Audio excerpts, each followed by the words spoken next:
The FNRad Snowboard Podcast is presented by Vans. Evergreen, a new snowboard video from Vans, goes live on December 17th at youtube.com/Vans. Season 6 of FNRad is sponsored by Wired Snowboards, the Boardroom Snowboard Shop, Anon Optics, Tribute Board Shop in Nelson, BC, Crow's Nest Barbershops, and Stance Socks. Stance elevated the simple sock 10 years ago by focusing on style, comfort, and performance. If the socks you're riding in weren't designed to perform in a snowboard boot, you got to do something about that. Warm feet are the benchmark of a good day, and Stance socks deliver good days. Plus, Stance offers insanely rad collabs with guys like Star Wars, the Beastie Boys, Johnny Cash, Marvel Comics, Pink Floyd, and Willie Nelson, to name a few. Go to stance.com and buy a pair of socks that will change your game, or if you're already riding Stance socks, buy another pair. Your feet are worth it. Support also comes from Grouse Mountain and, of course, Mount Seymour.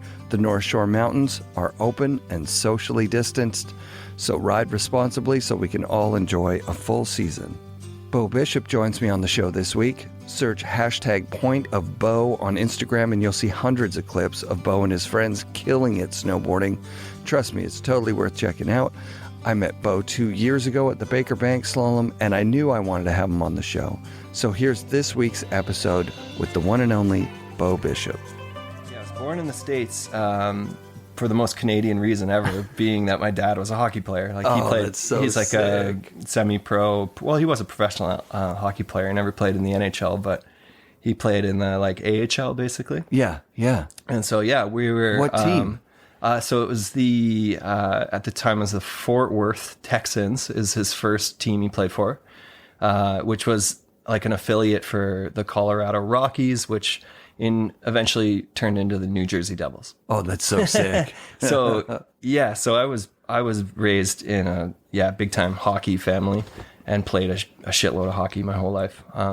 And yeah, I love sports. I love all sports, really. Yeah, dope. But I mainly just play hockey, to be honest with you. So you still play? Yeah, I do. Yeah. Is there, and then, because you were just in Pemberton. How long were you in Pemberton for? Just a year and a half. Yeah, I lived in Pemby. I was in Whistler since like 2004. And then we lived in Pemberton for a year and a half. And then now we just got to Squamish. So do you still play hockey in Whistler then? Or do you play I haven't played ever since...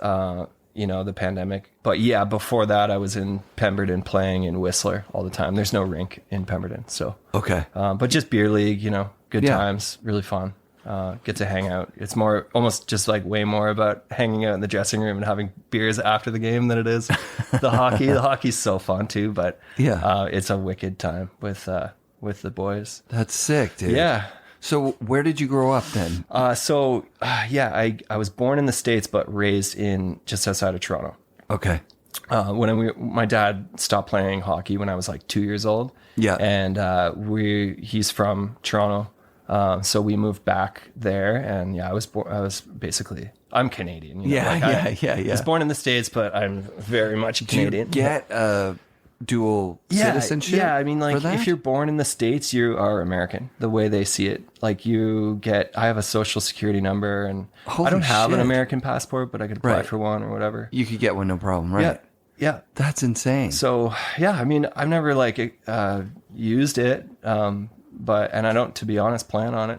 I love Canada. I'm like kind of here. It's sick. What town were you in were you south of Toronto, or were you just north of Toronto? Yeah. South of Toronto is the Lake Ontario. Yeah, right. Of and course. Then just north Richmond Hill, Ontario. Oh yeah. So just the suburbs, man. That's kind of become a part of. It is just a part of Toronto at this point. It's technically just its own York region, it's called, but it's basically Toronto. Yeah, you're right on the border of Toronto. Did you snowboard while you were out there, or I mean, like I'd like the same old story as everyone. I just was a skateboarder, and then in the winters, literally like would slide down little toboggan hills, like with a skate deck with no trucks. Like, sick. And then eventually. Got the black snow kick in, it's just classic. Going down, hitting little booters to flat. And then eventually my grandparents were into skiing. So my grandparents were the first people to take me to a resort. And it's kind of funny because we had like this little like a toboggan hill at my cottage, and we would go down and like hit this little jump and do 180s or whatever, but it was on a plastic board, no edges, and mogul monster. Yeah, exactly. And so my grandparents were like, oh, they can snowboard. So they took us to Mount St. Louis Moonstone, which is like that little resort north of Toronto. And they rented us like real snowboards. And my brother and I just literally sent us up the lift, like right up to the top. And we just like start going straight, never used edges before, just full like scorpion. Oh like, my God, of course. Eat so much shit, just like, and also like didn't know to like tuck your gear in. So like all ice, right? Icy hill, scrape my whole stomach up, like just destroy myself. I'm probably like 12 years old. So I get back down to the bottom and my grandparents like see me. They're just like tripping, like, what's happening? Like, I thought you knew what you were doing. I was like, I don't know what I'm doing. So my grandfather like took us to the bunny hill and like kind of just like taught us how to use our edges. Like, even though he was a skier and whatever, he just kind of understood, okay, well, you got to use your edges. And so it's kind of sick. My grandfather kind of taught me how to snowboard. That's so sick. Yeah, it was kind of awesome. Yeah. So then how long from there before you're hooked? Like you rent the boards and then... Pretty much day one, man. Cool. I don't know. Like, I loved it so much, and being like a little skater kid and already pretty into like the just plastic board I had, I was just hooked right away.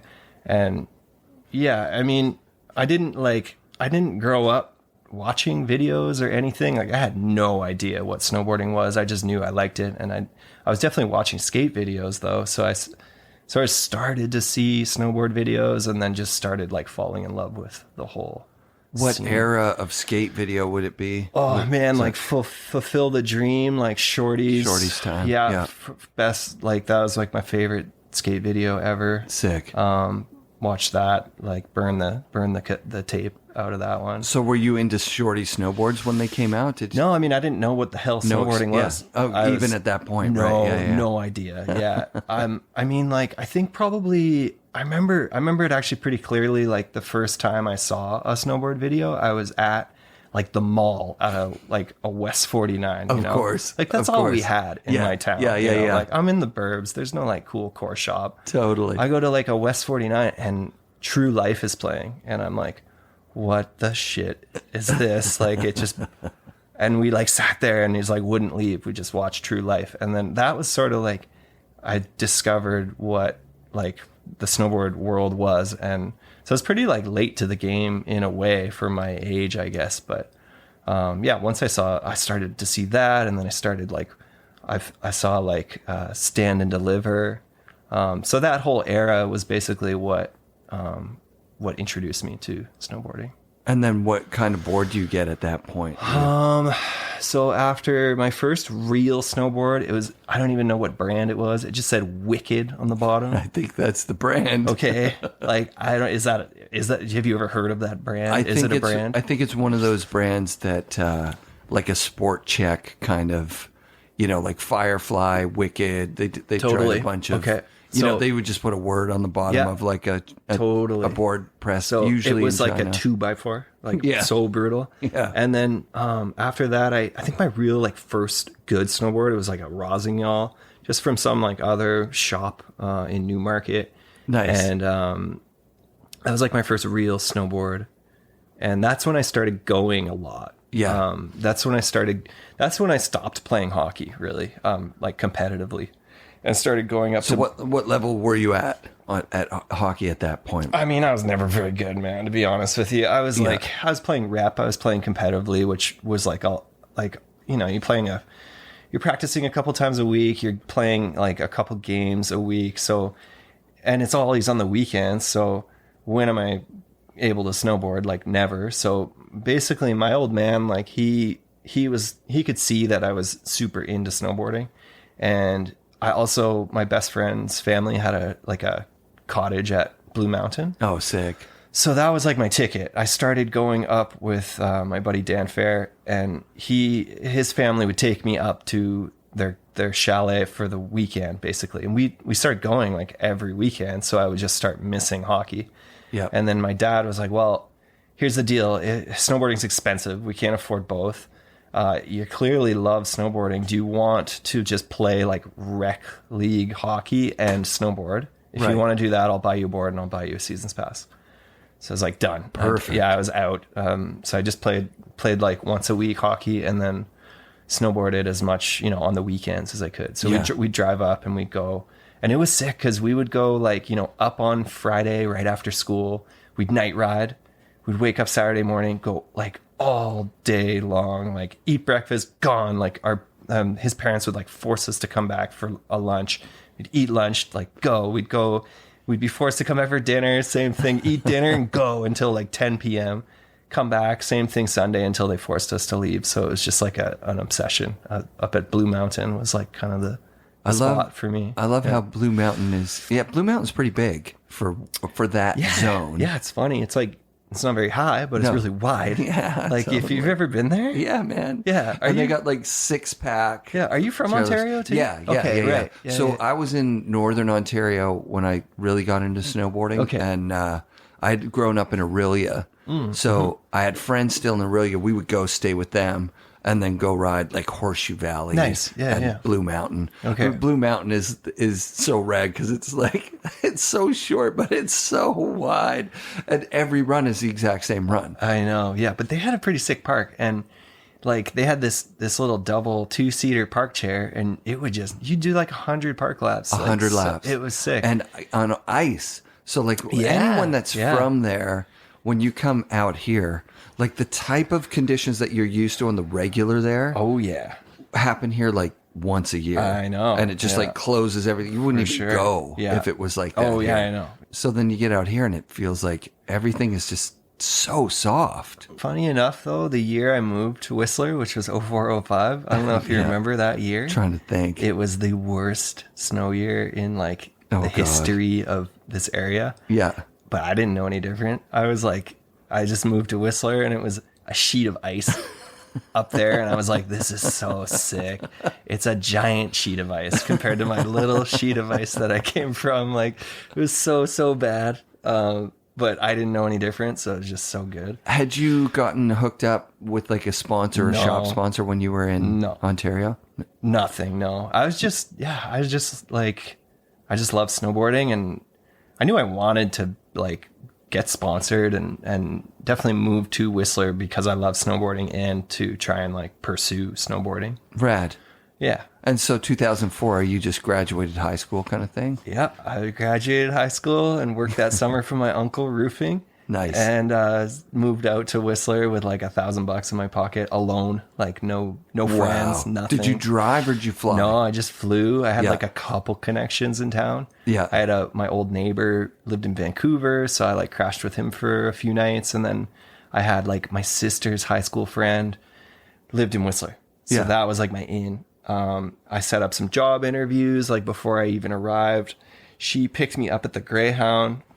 So let me crash on a couch, kind of helped me find a place to live. And unfucking believable. I just kind of found a job and started riding every day. So is that in the summer of? No, you worked it would have all been summer. in the fall. So it was like Halloween, basically. Yeah. In 04, I moved out. Yeah. Yeah, and then it starts to get cold and gray, and then it starts to snow. You just. I didn't really start to snow that year, though. It was like so bad. But I didn't know. I mean, actually, like the first day though was POW. I remember. I think the season started off like strong, and then it just like turned off. It got really, really bad, and then it didn't really snow like the rest of the year. Yeah.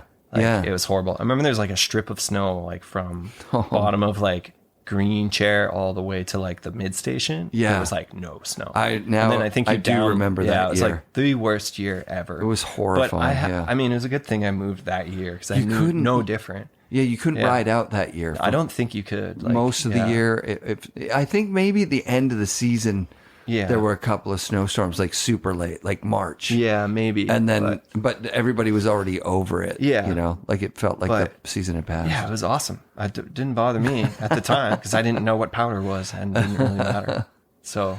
Unfucking real. So where do you get the job in Whistler? What's the first job? I had a job interviews lined up like through the mountain. Mm-hmm. But then like as I like met my sister's friend, she was like, you should try and not get a job through the mountain because like if you get fired, like you lose your pass, you lose like everything. So, if you can, try to like not live in staff housing and not work for the mountain. Wow, that's smart advice. So actually. yeah, I got that advice, and then I went to I started the very next morning. I arrived off the Greyhound. I had like a little folder full of like what do you call them, resumes? Yeah. And I started bombing around town and dropping them off at the shops, but for ski tuning and snowboard tuning, because that's Sure. what I had done at like Sport Check at the mall in Ontario. Dope. So Perfect. I had like experience doing that. So anyways, I go into Summit Sport, which is like this shop in Whistler. Super awesome. Yeah. It's like a rental shop, but they sell stuff too. And Totally. they have like the sickest tuning shop in there. And I walk in there, I'm like, hey, talk to the manager. And this guy, Ryan Brown, he's like, hey, what's up? When did you get here? I'm like, yesterday. He's like, you got here yesterday and you're handing out resumes this morning? I'm like, yeah, man, I need a job. I only have $1,000 in my bank account. I'm like, I need a job. So anyway, he's all stoked. He's like, man, most kids who move to Whistler are like out partying for a few weeks. And I'm like dropping off job resumes the next morning. So he's like, let's do an interview right now. And he hired me like on the spot. Oh, dude, that's so sick. So I was set up with that job, and it was so sick because it was 4 days a week and 4 evenings a week. So I could snowboard every single day. Oh, that's perfect. So I did. I was like a junkie. I was snowboarding every single day. And then I'd work, tuning skis and snowboards through, until like midnight or whatever. And it was such a good vibe in that shop too. Like we just bump music and oh, that's rad. have beers after work. And Yeah, it I've was been in super that fun. shop. It's awesome. Yeah, Yeah. Really yeah. good crew in there. Oh, that's so sick. Yeah. So at this point, what board are you riding by now? Have you graduated from the Rossi to something that? Yeah, I think I'm on like a Nitro or something at this point. I don't know. Those are solid. So the Good story boards. kind of like from that shop really did stem or like kind of start my whole snowboard hookup. Yeah. Because Dave Fortin got a job at that shop. Oh, rad. And it was so sick because I like idolized him at the time. Like I was, new to Whistler. I had seen the Narcor videos. Yeah. I like knew who Dave Fortin was. In my mind, he was like God. Yeah. And I still think that way, to be honest. This guy, I think he is like just the sickest snowboarder ever. So he gets a job at the snowboard shop, the tuning shop. And I like just like start like following him. I see him on the mountain and I'm like following him around like, hey Dave, hey man, can I like snowboard with you? And I'm like trying to like do my best tricks in front of him to like gain his respect or whatever. Yeah. And anyways, we become like really good friends. Cool. And he starts kind of like giving me his Nitro boards. He was riding for Nitro. So he'd give me his like boards and let me ride his boards. And I started riding with Dave and like progressing like crazy, just trying to keep up and follow him around. He knows the mountain. Oh yeah, and just the biggest like sender in the park ever. So, and that was like a pretty massive park rat back then. So I still am sometimes in the on the resort, but Yeah. So that shop really did kind of like introduce me to Dave, which in turn like introduced me to everybody, and sort of started it all for me. That's I so think. sick. Yeah. So you're riding park like pretty exclusively? Like Yeah, I mean, no, not really. I mean, on POW days, I'm not in the park. I was like Right. ripping around, side hits and everything too. I mean, Dave knew the mountain super well. So we would not be riding park on POW days. We were all over Right. Crystal Chair and Blackcombs, sick, yeah. exclusively Blackcomb. I'm still that way, just like only Blackcomb guy. That's funny. Guilty- I was guilty that for of a that. long time. Yeah. Yeah. And then, I don't know, Peak Chair at Whistler's. Harmony Chair. We went over when they opened Harmony Chair. Just Blackcomb guy, man. I don't know. It's steeper. It's steeper. It's got the big jumps. It's got, I don't know. To me, I don't know. I just don't know Whistler though. And I go on Whistler with the right person and I'm like, whoa, this place is incredible. Yeah. And there's nothing like Peak Chair. Yeah. Peak Chair's got like, that's the spot for sure. spot. But On a POW on day. a normal day, like I'm Blackcomb guy. Yeah, all man. day. Of Yeah. course. So Yeah, I came here in '93. I went up Blackcomb because that's where the Windlip was. Right, yeah. And then we would just, we'd go. I can remember going to the Windlip and being like the first to set in a track. Nice. That's amazing. Now it's just like a zoo out there. Oh, just nuts. Yeah, that was early 90s. It was pretty... Oh, I envy you for being here for that time. It was fun. Whistler was and Blackcomb was one of those places where you really need a guide. For sure. Mm-hmm. You can't just because I was living in most Vancouver. Resorts are like that, man. Yeah. If you have the right guide, man, you're winning. You're riding the right run. Yeah, because exactly. they all connect in weird different ways with the hits, like you're saying. Little honey holes everywhere. That's the best. For sure. Yeah. And knowing what chair to get in mind for when. Oh yeah, exactly. Like that's really important. Yeah, and that's it. Is I have like my little routine on Blackcomb so dialed. So yeah, on a POW day, I know like, okay, we're gonna go here and then one run here, and then we'll bust over there. We'll wait in line for 10 minutes. They'll crack that, do a run there, then we'll go over to that next chair. Like it's just a little formula, and it's taken years to figure out. But yeah, I like to think I got it kind of figured out up there now. Yeah, spent enough time up there. I've had a hard time going up with different, too many cooks in the kitchen. Okay, you go with like 5 people. Oh, no way. Yeah, and then POW crew needs to be like 3, 4 guys max. If you can get one chair, everybody crew, on one chair. Yeah, and then you're just home free. That's the There's trick. no waiting for, So how long are you in Whistler before you get hooked up? So I guess back to Dave, really, I owe like so much to him because he introduces me to the whole Narcor crew. I start kind of like filming with those guys. Wow. And then through that, Marasha Daly, who I'm sure you know Marasha, he was working as a rep for Ride Snowboards, and he had like some flow to hook up a rider, and he asked Dave Rouleau, who needed to be hooked up in, like, who was the young and up and comers in Narcor. And so Dave threw my name out to Myro. Myro called me and set me up with like a board boot binding, put me on like the flow ride program. So that was like my very first kind of hookup. And then right away after that, Dave Burney, kind of same idea, like was talking probably to Rouleau as well, and same thing. So Dragon through Time Bomb had some, I think even like a little bit of budget maybe right away. Wow. But the funny thing about that was Dave Burney calls me, like we were like texting or probably emailing back then, back and forth. And so Bernie calls me and he's like, hey man, so we got like a little bit of flow and we're going to set you up with Dragon. And I talked to the whole team and everyone was down except for Jeff Keenan. Jeff Keenan didn't want to put you on the team, but the rest of them did. So we're going to put you on the team. Fuck. I think I talked to Jeff Keenan like, I don't know, like 2 years ago and told him that story, and he's dying. He's just like, there's no way I said that, man. Like Bernie was just like totally fucking with you. That's his deal. Yeah, I know. And I was tripping. I hated Jeff for a while after that. I was just like, fuck Jeff Keenan. Like, fuck that guy. Like, and then but as I got older, I was like, no, I love Jeff. He's so nice. What do you mean? He's the nicest dude. And then realized like way later on, I'm like, Bernie is such a shithead. Like That's for sure pretty amazing. So he was messing with me. So then I started getting a bit of help from Dragon. And then West Beach sick hooked me up. So that was kind of all happened, like that all just kind of snowballed like at once in a way. Yeah. Was there like a part or something from the year before? It was almost like I had like a little like promo tape. But I was filming for like the Narcor Peace movie. So there was a project like coming out that I was working on.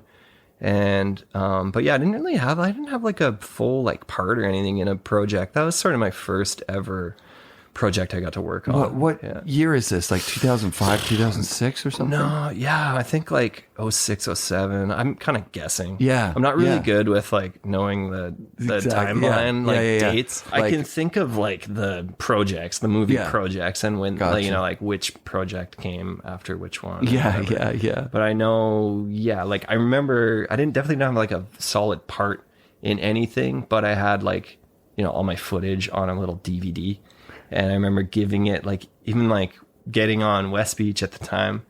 Matt Belzil was sort of like their main poster boy. Yeah. And I sort of knew Matt a little And I was sort of talking to like John Cartwright was the Love John. Legend.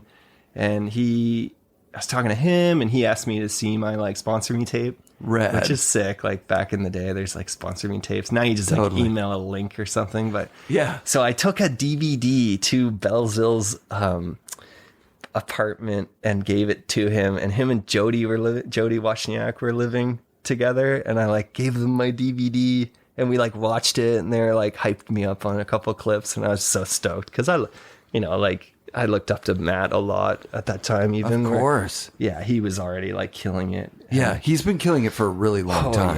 Yeah, he's just he's a weapon, that guy. Yeah, style. So yeah, it all kind of just started all through like Narcor, basically. That's really sick. Mm-hmm. And so you've been with Ride the whole way through. I have, yeah. That's been like over. It's I don't know, over 10 years easily. Yeah. Because it was pre-Olympics. Yeah, for sure. Right. Yeah. And we're 10 years out since the Olympics were here. Yeah.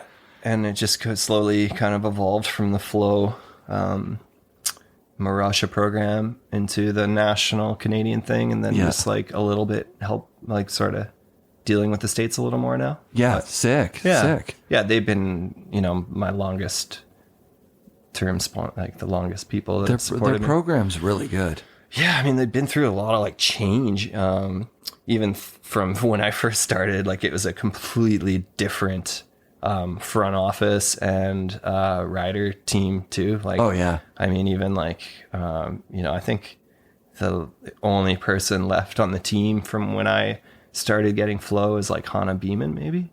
Blauvelt too, probably. Blauvelt came on after I got on. Oh, yeah, right. Well, Blauvelt came on, like, on the pro team. Like, I'm still not even on the pro team, but What, really? No, I'm a global AM. That's such a weird... It's all just politics and stuff, dude. I don't know. It's like, it is what it is. Like, your parts are mind-blowing. What the hell? Thanks, man. That's a whole other...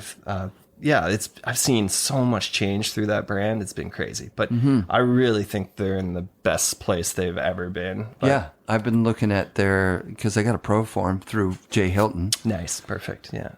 Got my kids some boots and bindings. Like the program's solid, dude. Yeah. They've got a lot of really good stuff. Yeah. They just put Russell Winfield back on boots and bindings. Nice. Sick. That's so awesome. hyped for Russell. Yeah. How's your beer? Do you want another one? Yeah, I'm good. Yeah, you're good. Like halfway. Okay. Crack one, man. Have you gone to like rider roundtables and stuff that they've had in Whistler where they're going through the I did. line? They had their sales meetings in Whistler a couple times. Yeah. Which was super fun. Wicked times because everyone comes to, like quote unquote my town, and I get to kind of like bum around and be the local and show all the boys like all the hits and everything everywhere, which is really fun. That's super sick. But they haven't done that in a couple years now, but they did one pretty recently, maybe in 2018 or something. They did one. Yeah. Yeah, super fun. It's a huge company. It is a big company. The people that were there, crazy. I worked for them in 2000. Okay. Yeah. Right before Jay Hilton got the rep job. Nice. In Ontario. I moved back to Ontario. Worked for them for 6 months and then moved back out here because Ontario sucks, especially after being out here, knowing that this is what we've got to deal with out here and going back to Ontario. Ontario it's like such a bummer. Is sick in the summer. It's so fun in the summer. Yep. I love it out there Agreed. In the summer. I miss it because like I grew up with a cottage and the summers are pretty epic there. But in the winter I don't want nothing to do with it. It's out here. I'm a lifer out here now. Yeah, it's so sick out here. It's unbelievable. Yeah. What year do you get a sled first? Okay, so getting a sled, Narcor days.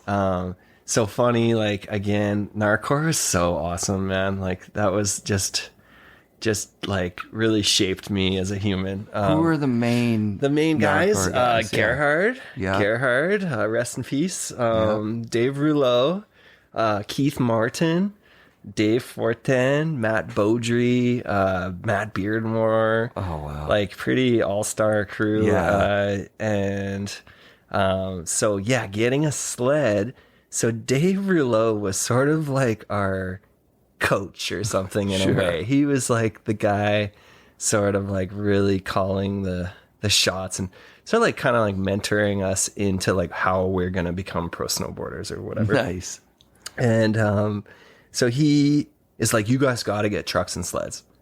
Like, yes, that's the move. You have to get a truck and a sled if you want to be a backcountry or a snowboarder at all. And you need a generator and lights, like for street stuff or whatever. Rad. Right? So like Wiley Tessio and I, like one of my best friends of all time, we are like so hungry. We both like take out loans. We buy trucks and sleds. Wow. We buy like a generator and like lights to do like light up night spots for handrails and all that stuff. But like looking back, it's so funny because like Dave Rouleau and like these guys, like even Keith at the time, like they don't even have snowmobiles. They're fucking telling us to buy sleds. And then so we do. And then we're like, okay, what do we do? And they're like, okay, well, you're going to double me out. And I'm actually going to drive and you're going to stand on the, and I'm just like a child, amazing. Right? And so they're just like, they like convince us to buy the sleds. And then the next thing you know, like we're the ones bringing them out. It's just so funny to look back on. Like, and yeah, so we bought, what year? I don't know. I want to say like 08 or something. Like Rad. A few years after I moved to Whistler, I'm investing. I got a shitty old truck and a shitty old sled. And yeah, just like the sled was broken more than it was working. And that's those days. Hey. Yeah. Yeah. And you're just learning. The things are boats. It was like an 2002 Summit, just like a tank. And and then that's just the beginning of that journey. It really opens up like... It does. It was just like such a... I mean, I remember like looking back at it now, it's like, it was such a nightmare, but then like when it was working, I would just be like, this was all worth it. Like that 10 grand I just spent was just like one good day out there. And I was just like, okay, that was worth every penny. And like, I just knew that it was something I was going to just like keep doing and keep getting better at. And yeah, that was just like the best. But yeah, I think it was like 08, something like that. Yeah. Yeah. Again, my dates are... Well, when the Olympics happened, yeah, that was definitely a pretty good... before the Olympics. That was a pretty good year for Whistler locals, right? Like, because there was nobody there's no one on the hill and riding. And yeah, I think I was injured a bit that winter. Oh, shit. Yeah. I've been injured a lot. Really? Yeah, you know what? I remember hearing a story that you weren't... Like, a doctor said you're not going to snowboard anymore. Is that? Yeah. Was that you? Yeah, that's me. Oh shit, dude. Yeah, there's been a few of those. Well, not a few of those, but there was one big one where I crashed. I hit a road gap, the Hurley road gap, and and cased it. Ugh. And so yeah, like completely destroyed my body. And that's an absolutely fucking massive gap. Yeah. So it was like just destroyed my body. What leads up to that? Like, how is somebody telling you like, you got this, and they're like, okay, I don't got this. I'll tell this story. This story is crazy. So at this point I'm filming for Sandbox. So Narcor kind of gets me to a level with Ride where Ride puts me into Sandbox. Cool. So I'm filming, I'm trying to think. I think it's my second season filming with Sandbox, and I'm having like a good year. Like I got to film like a couple sessions with them the year before, did pretty well. Then I got to like go full on. Like I got a full rider buy-in with Sandbox and was like, I was going for it, right? So I was still filming rails at this point and had like a pretty epic couple rail trips and was like going into like February, I was sitting with like some good rail clips and was sort of like, okay, I'm done with rails. I'm going to go sledding now. So I started sledding, was starting to pick up steam. It takes a while to kind of find your groove, like riding POW and I'm still so green at this time, like doing everything, like very green in the backcountry still at this point in my life. Yeah. And anyway, that at that point in time too, like filming for Sandbox, it was kind of crazy because like Sansalone was like directing it and Clayton Larson was like the main filmer guy, and they would like hire other filmers to film us, but they would sort of like direct the crews like where to go. So it was almost like I was like told I was going to go hit the Hurley that day, Whoa. Like, not really. Like, obviously, it's my own choice to do whatever I want. But it was kind of like, okay, you guys are going to go up face, or so you're going to go up the Hurley. You're going to, like, maybe hit some pillows there, but then, like, there's 2 sides. There's 3. This is, like, 3 different ways you can hit the Hurley, but there's 2 gaps, and we were 4 riders, so we were going to split 2 and 2 on both gaps. Yeah. And hit both sides of the Hurley. And that was sort of just, like, the plan going into the day. And anyway, we get out there, and one of the jumps had been hit like this before the previous storm, and it hadn't quite like filled in yet. And so the other side was like good to go, I guess. And the crew was trying to think, is Rusty Ockenden, Matt Belzil, and myself, and then this Aussie dude named Clint Allen, who is like, I'm just getting paired with like people I barely even know. Randos. Sometimes. Yeah. And Clint had hit the gap like 2 weeks prior, the same jump. Yeah. So we're like up at the top building it.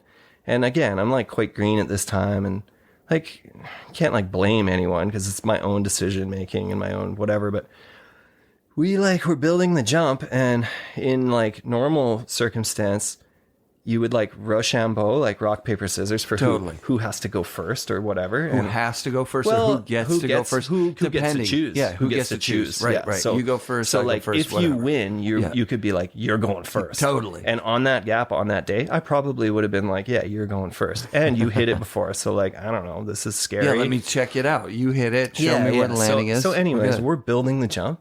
And this guy's like, I'm like, okay, so like, I'm looking back, we barely even built the thing. We like patted it down. Like, it's so stupid. And like, now that I know what I'm doing out there more, it was just like insane looking back on. But anyways, we like pat the thing down more or less. I start doing some speed checks, and I'm like, yo, like, let's Rochambeau for the first hit or whatever. And he's like, oh, I'm not hitting it first. And I'm like, what? He's like, yeah, I'm just not going to hit it first. I'm like, what the fuck? Like, well, and I was like pretty confident and riding well at this time. So I was just like, you know what? Fuck this guy. I'm going to go first, and I'm going to lace a back 7, and this guy can suck it. And wow, man. And like, I was just like, whatever, screw, like, this guy's such a kook. So I was like, whatever. So I go and do another speed test, and I'm like, what do you think of the speed? And he's like, oh, that's good. And I'm like, man, I feel slow. And I'm like, you know what? I'm going to go from like way higher. So I go another like 10 feet up, pack down a little in run, do another speed check. I'm like, man, it's like still feels a little slow, but like he said he dropped from here 2 weeks ago. Like, it's gotta be good. Right. And I was just short. I was just short. I just knuckled it, but like just, you know, a foot and a half, and boom, right to the hard road. And were you spinning too? Yeah, I was like going back 7, so I went basically like 600 and a half, and landed like basically 90 on the knuckle, just crunch into the road, and just like destroyed myself. So what kind of injuries you sustained from that shit? So yeah, I shattered my heel. Yeah. Into like a zillion pieces. I lucky I didn't break my other heel too. It was like really, really badly bruised. I couldn't put any weight on it. Yeah. And then I broke my L1, L2, like 2 vertebrae in my back. Oh my God. Which was super scary. And whatever. But yeah, like definitely like the long recovery was my ankle, like my ankle and my foot. And it still like bothers me to this day. Yeah. Yeah. My back does too a little bit sometimes, but Jesus. My back healed up pretty good and whatever. But. So it's a big ordeal to get you out of there as well? Are you? Yeah. So I'm like all like smashed up on the road, and the boys kind of come to me and just like, whoa, like what are we going to do? And I'm kind of like laying there, and I think my leg's broken. Like, I don't know what's going on, but I think my like tib fib's broken just from the pain. Yeah. And so I'm like, we got to get out of here. Like, and there's no cell service there. We don't have like sat phones or anything. Right. And it's like cloudy, and there's no like, in my mind, I'm like, okay, to get a heli out of here, the boys got to go down to the trucks. Then they got to drive. There's no cell service even at the trucks. Then they got to drive. Then they got to call a heli. Who knows when that thing's going to get here. I just got to get out of here like now. Yeah. So like, if we can get a sled over here, and I want to see if I can sit on it or whatever. So Belzil pulls his sled up. I get the boys to kind of like help me up on it, and they're like, how do you want to do this? Do you want to like us to drive and you hold on the back? And I'm like, I just want to try and drive myself, because like if I get like jerked from someone else hitting the throttle, it's going to hurt more. And at this point I realize my back is really hurt too. Oh no. As I kind of get up, I'm like, oh, my back's really hurt. So anyway, I get on the snowmobile and I'm like, okay, I'm going to drive this thing like 100 meters and see how it feels. And then like, you know, we'll tell you guys or whatever.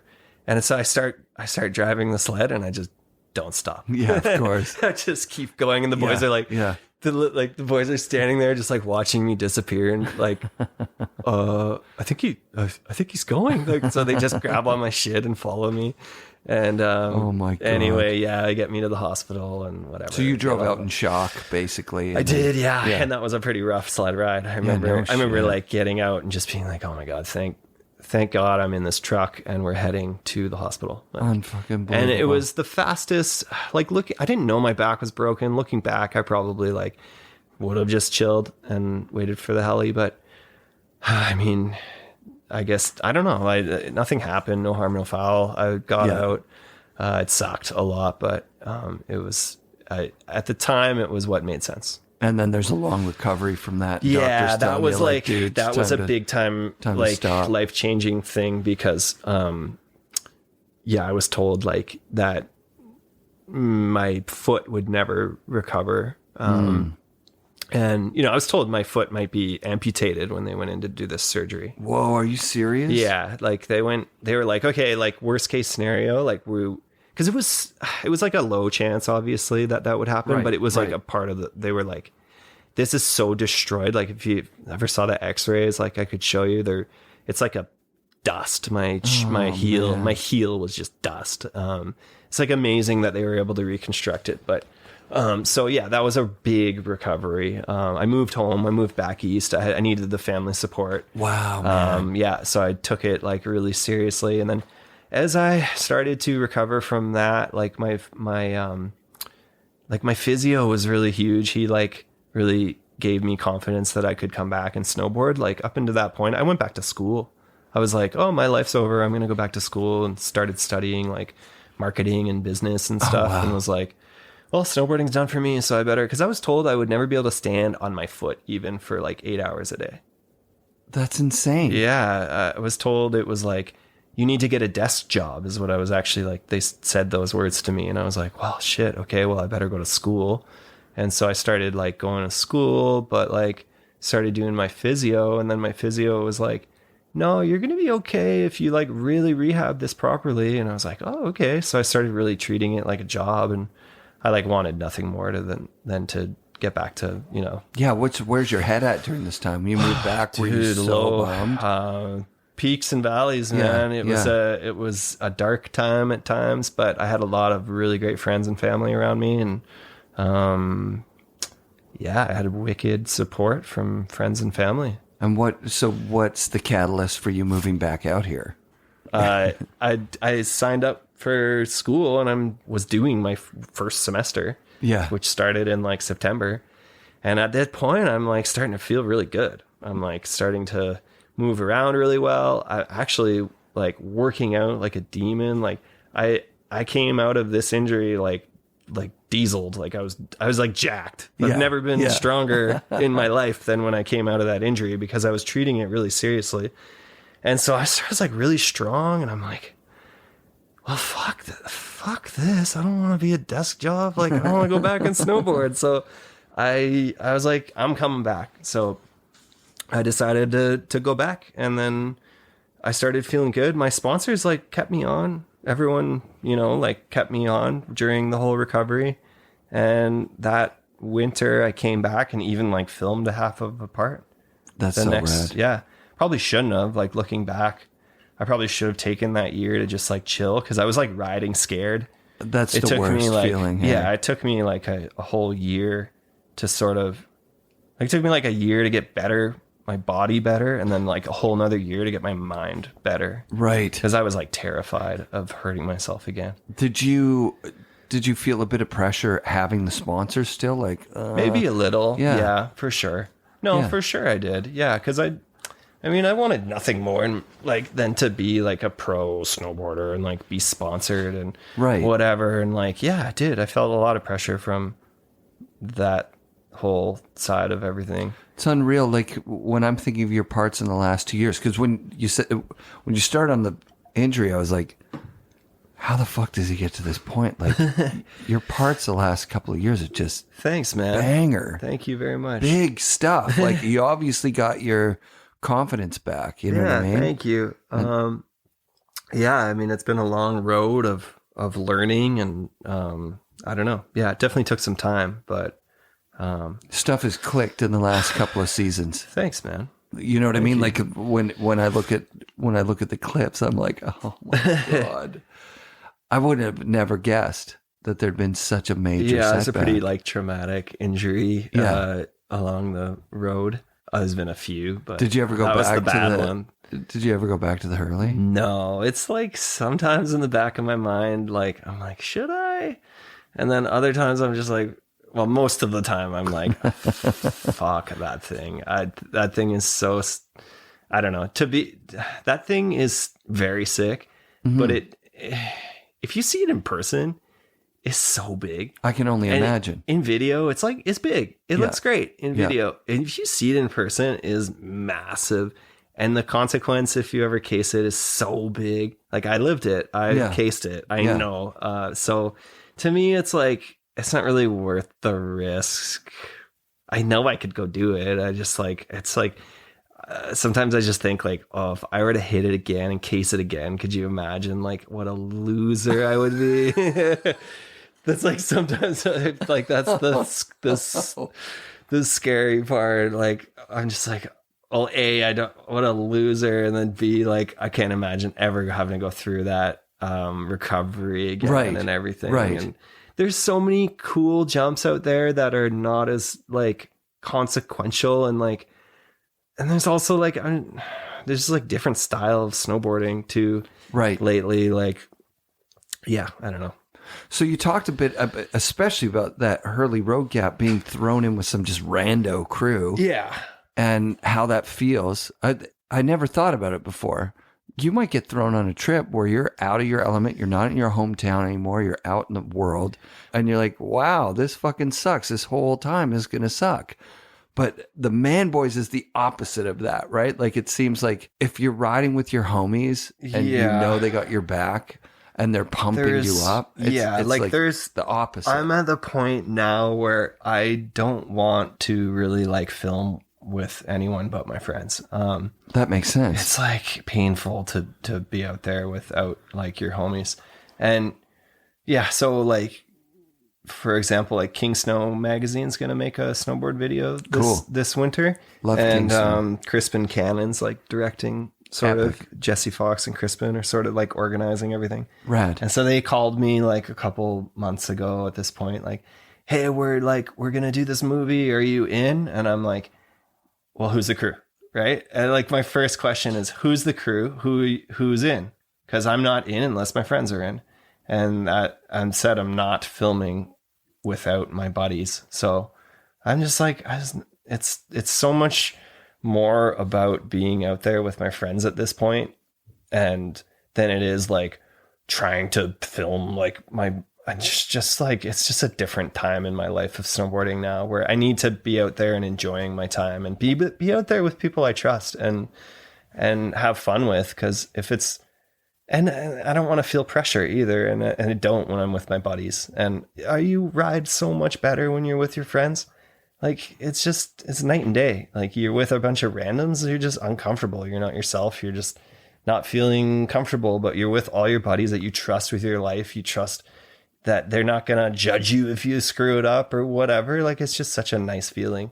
And so, yeah, that's where I'm at now with everything. Like, I don't really have any interest in filming with random people. Like, I want to film with my buddies. That's so sick. Like, like I said, I never really even had thought about it before. But when you look at videos, and the best ones for me, all the best videos that I like are crew videos. Yeah, for sure. Yeah, it shows. It just shows. It's so clear when the crew is good friends. I didn't realize it until hearing it but like LNP, Louif, Yeah. Perfect Billock, example. like those Jess. guys are all like really good friends. The thing about them being good friends too is that they sound like they were okay with someone saying like, you know what, that wasn't that great.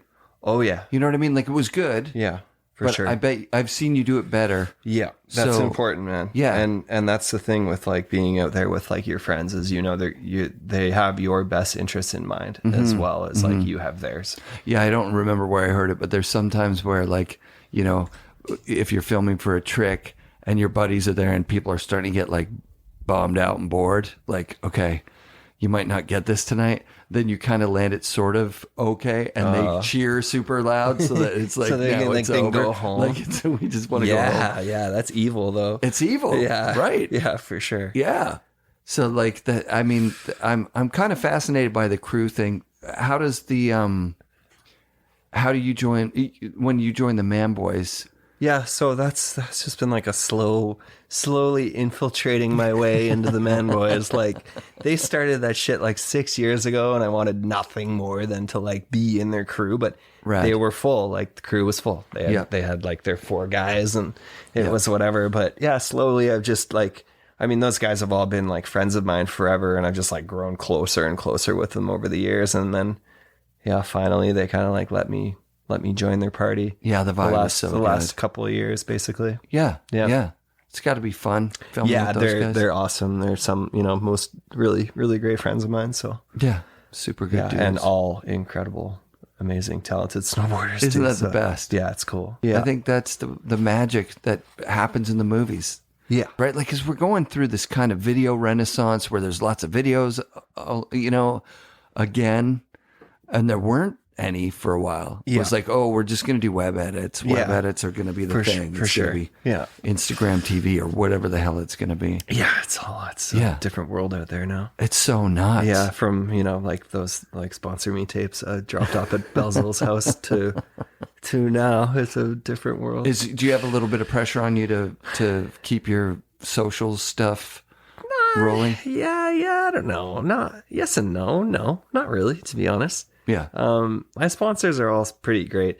I feel like I just sort of do my thing and I do it anyway, so they don't ever have to tell me to do stuff. Dope. And sometimes I've had like in a contract, they'll be like, oh, you have to post like 2 photos a month and tag individual tags of this and that. And I won't even pay attention or follow the contract, but I'll do so much more other stuff. Yeah.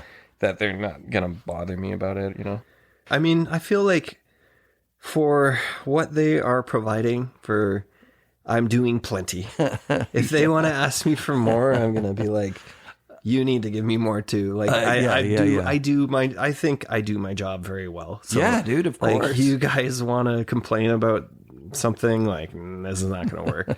Have you stuck with Time Bomb the whole time too? Yeah, totally. With the dragon stuff, stance socks or anything else? Yeah, G-Man. Dude, I had stance socks on today. G-Man hooks up stance. It's the only shit I can wear. It's so good. It's so unbelievable. Yeah, So I went to, just a regular sports store, and I thought I'd cracked the system. I thought I just got 4 pairs of socks for $20. Like, I'm so psyched. Yeah. And they're tall, they're above the boot. I'm like, they're awesome. Nope. They're fucking soaking wet every day. I wore stance socks today like them. and yesterday. And dry feet. They're so good. Yeah, They're so good. It's crazy. I gotta hit up Garrett. Yeah, he's talked about sponsoring the show. He's the man. Yeah. He's super awesome. He's unbelievable. He texted me the other day. He's the best. He's super solid. Yeah, his story's good too. Yeah, really. He's quite the entrepreneur, that guy. Yeah. He's a smart man. All right, I'm hitting him up for stance socks. Yeah, I gotta get some for the whole family.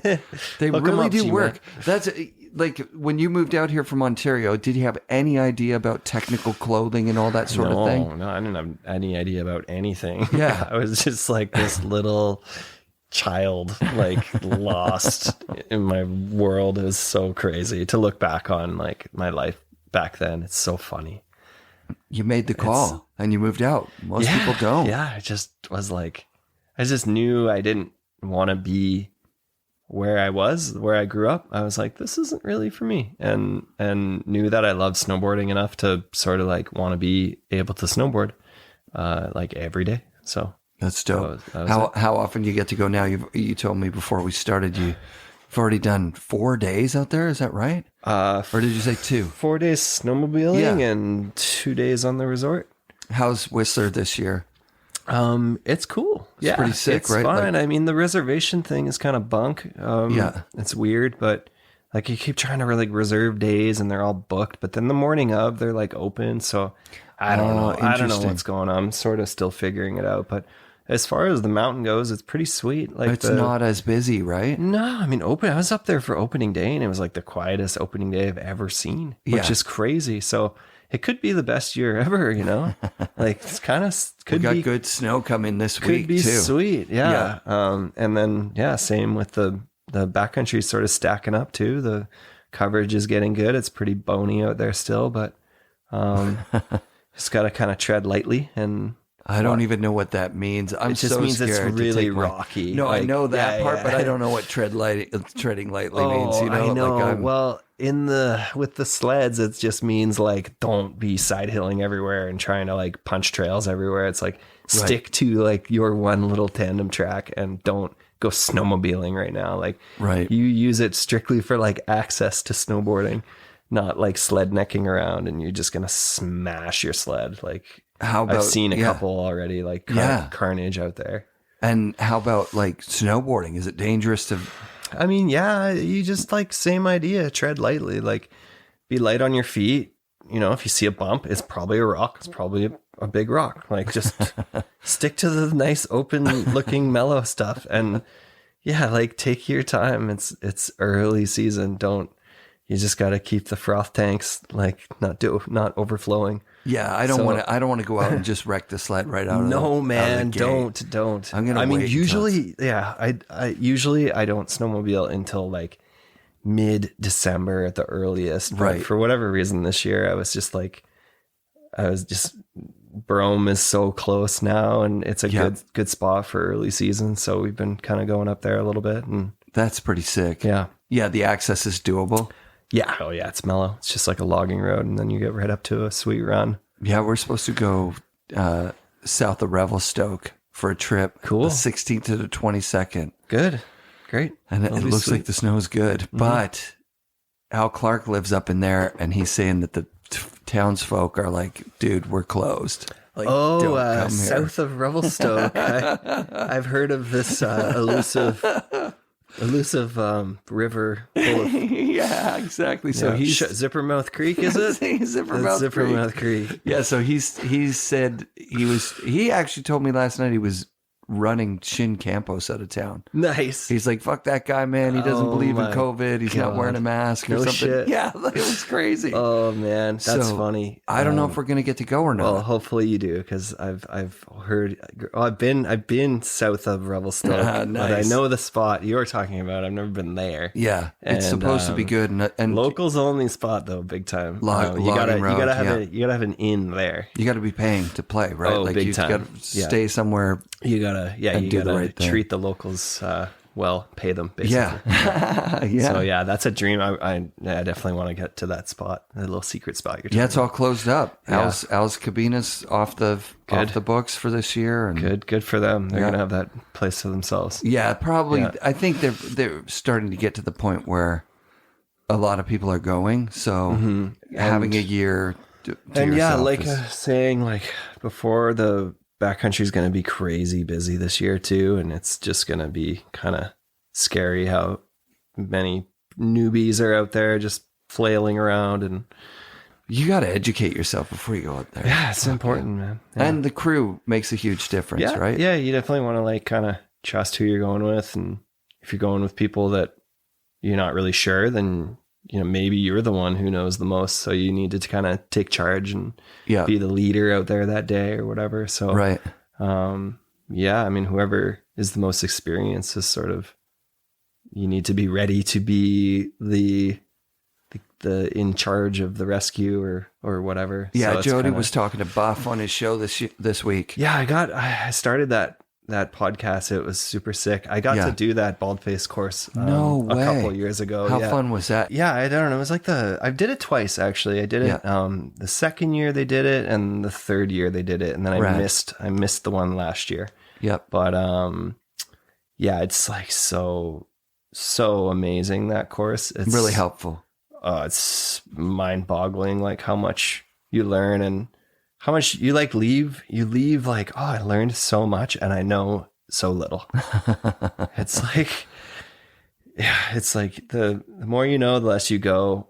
You learn so much and then you just like leave all puckered, like, oh no, oh no, like I need to learn so much more. So it's cool, it's humbling, and yeah, it's great. It's really important to educate yourself out there. And, you know, Buff was saying on Jody's show that in the eyes of the law, like if somebody was to get badly hurt and then there was a lawsuit, the most experienced person would be the person that's on the line. Crazy. Yeah, I didn't know that. Yeah, that's nuts, right? But that's kind of what I was trying to get at, is if you're the person with like the most knowledge out there, you like fully take control of the situation. Fully. Yeah. So you start directing people what to do. You're barking orders at everybody and really like controlling the whole situation. So, it's like if you're you just gotta go with people who are better than you. And if they're not, then you just gotta be ready to be like, okay, well, if something goes wrong, I'm the one that's incredible. Who's ready for. Sounds like you were the guy who was ready when you broke your back. You're like, you know what, guys, I got this under control. I'm just gonna drive that way now. Meet me at the truck. It was there was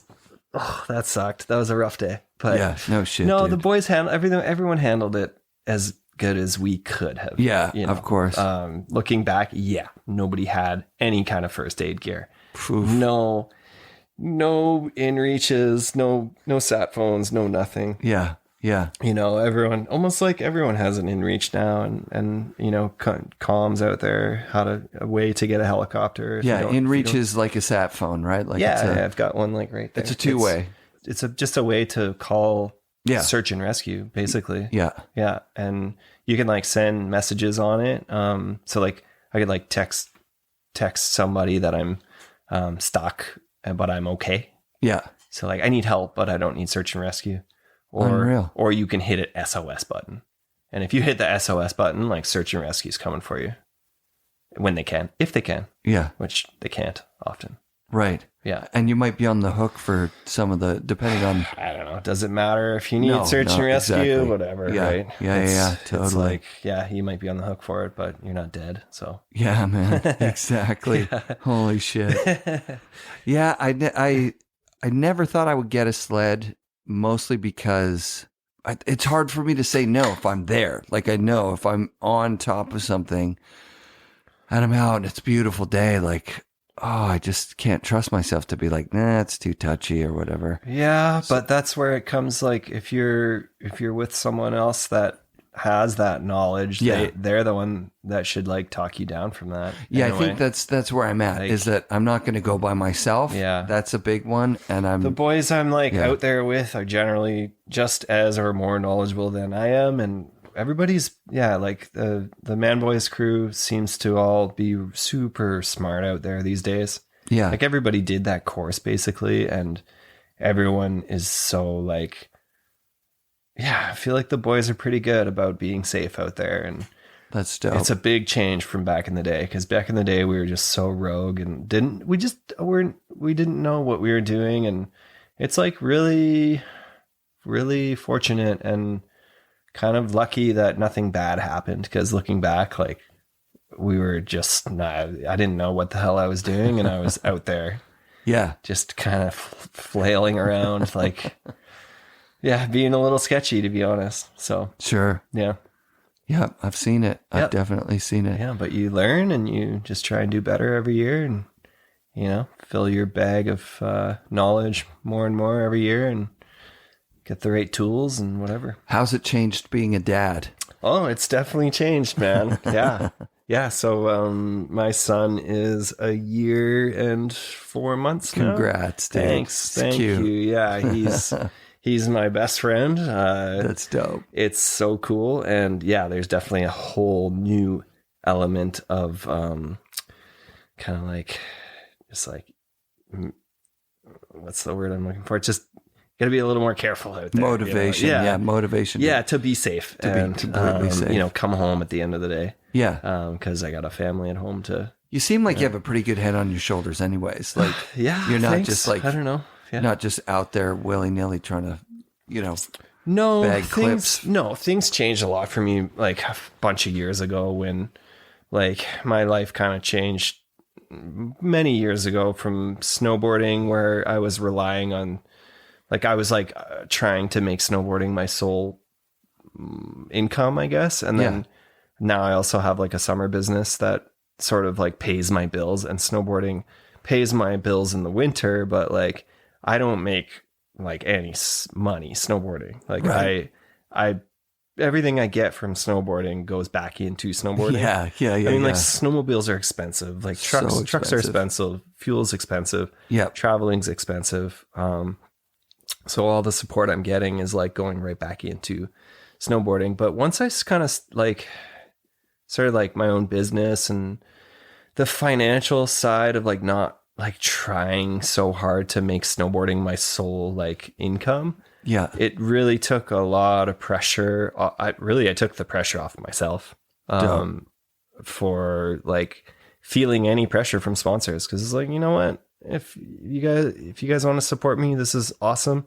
Right. I'm also like, I don't solely rely on the income from snowboarding. I kind of have my own life outside of snowboarding that, actually pays my bills. Yeah. So sounds like a good once balance. that happened, the pressure and all that kind of just disappeared. What's your business? So, I refinish log homes, in Whistler. Dope. Yeah. So, sanding, staining, stripping the wood down, like log homes, wood homes, not just, painting kind of. Yeah. A lot of sanding, staining, basically. How did you come up with that? So I told you earlier in the episode about the ski tuning. Yeah. So that was a winter job, obviously. Yeah. And my very first winter working in that shop, I met my like night manager at the time. His name was Claude. He really liked me and was like, "Hey, what do you do in the summer?" I'm like, "I don't know. This is my first summer here." He's like, "Cool. Do you want to like come work with this company that I work for?" I was like, "Yeah, sure. What is it?" He's like, "We sand, stain log homes." Okay, sure. So I just started working for this company and worked for them for like 10 years, I want to say. Yeah. And then like 10 years later, the owner of the business was like, "I'm done. I'm leaving town. I'm out of here. One of you guys needs to take over the business." And wow. I was like, "I'll do it." And I kind of bought the business from him. Yeah. Took over his whole client list. Damn. Sort of rebranded it, changed the name, and then took over. And so that's my gig in the summertime. That's incredible. So you have a crew and you put kids out there sanding the stuff, or you do most of the stuff yourself? Oh no. I mean, I do. I'm in the trenches when I can be, but I'm very much managing at this point. Dope. Getting the jobs, quoting. I work when I can and I do as much as I can, but it keeps me pretty busy just like getting materials and whatever. But yeah, it's like we have such a sick crew. Right. Like I basically work with my friends, like my friends are so awesome. Like Chris Rasman's been working with us and rad. And like, yeah, it's just such a wicked crew. Belzil worked with us for one summer. And yeah, I can't say enough about the crew. They're such good dudes. We have a lot of fun, and I just like very, very grateful and thankful for the boys that worked for me. It's awesome. Yeah, man. That's awesome. How did you come up with the idea for the salmon arms mitt? Oh, that thing was awesome. I mean, it's still good. Did they re-release it? Did they do a different color or something? They're still for sale on the website. So yeah. So Nick, who's the man, Salmon Arms, Harenga, the best. I sort of just same thing, like forced my way onto that team. I bought my first pair of Salmon Arms. Yeah. I was like supporting Salmon Arms. Me too, I think. Yeah. I was so down. And so I thought it'd be so dope to do a glove that looked like a hockey glove and like an old school hockey mitt. And So I sent Nick a photo just one day of like an old school glove, like a hockey glove. The classic. And, yeah, super classic old school glove. And I was like, yo, you got to make some gloves that look like this. And he's like, oh, that's a great idea. Like, this was years ago. And then it kind of just, I never thought about it again. And then just one day he was like really bugging me to come to Mount Seymour for some event. Yeah. I can't remember. And I like never go down to the city and shred, like very rarely. But Nick was like really pushing me to come to this like event thing. I was like, oh, okay. Like I'll come down and check it out. And I show up and yeah, he surprised me with that the pro model mitt. It turned out so well. So dude. Cool. Yeah. So yeah, they did a blue one for the Maple Leafs as my team. So they did the blue one, and then the next year they did a red and white one for like Team Canada, basically. Oh, it had, sick! Like, a little like Team Canada logo on it, and yeah, that was amazing. I mean, super honored. Yeah, and so grateful. He's the most creative guy. Oh, it's so sick, and love yeah, like I kind of just like left him with that idea. Never expected it to be like my model. Right. I was like, you just should make these because I want to wear them. Yeah. And then he made them like and put my name on it, which was so sick. Fucking love that. Yeah, it was super cool. Yeah, sure. I bought a pair of those, or he gave me a pair actually. That's awesome. I think the first pair I bought, and then no, I might have bought those ones because that's the only pair of salmon arms that I've had. I think. I want to support him. He was the guy that was like, you know what? If you really want the gloves, just buy them. Yeah, for sure. Yeah. And I was like, yeah, I didn't. Yeah. I mean, the first time I bought a pair was like up at Camp of Champions. Yeah. Coach's sale or something. And I was just like, give me a set of those, dude. They're so cool. They're like, so good. Yeah. I'm buying a pair of those. The vibe is good. Then he was like, yo, I'll hook you up. I'll give you some more next time. So he started hooking me up, and yeah, yeah, he's given me a few pairs for prizes. I've given them out at things. Good. So I'm pretty sure I paid. Cool. Yeah. I just don't want to say that I did when I didn't. You know what I mean? Yeah, but I'm pretty sure he'll call you out if you didn't. Yeah, I'm pretty sure I paid for your pro model glove, and then he gave me a couple of pairs that I gave out at movie premieres or something. Yeah, they're so creative, man. Like so it's just so many good ideas going on those. That's how snowboarding was in the beginning. That was like epic. Like every company was just like a bunch of dudes that were, just into snowboarding. Yeah. Not so much like just trying to make a buck. They were like, yeah, this is fun. Like, let's do a company and set up our friends. And for sure. Yeah. And I know Nick is, have you seen next year's line? They look amazing. Wow, they just look so good. Yeah. I keep telling him to make the lost and found mitt, which is just like 2 mitts, different sizes, different colors. That'd be you know what I mean? Funny, but you put them with the same tag. That's a good idea. Just random mitts. That's funny, man. Yeah, dude. Thanks for being on the show, dude, man. Thanks for coming. Super honored, and keep it up. I love the show. Thanks, dude. Yeah. And I'm a huge fan of yours. Cool.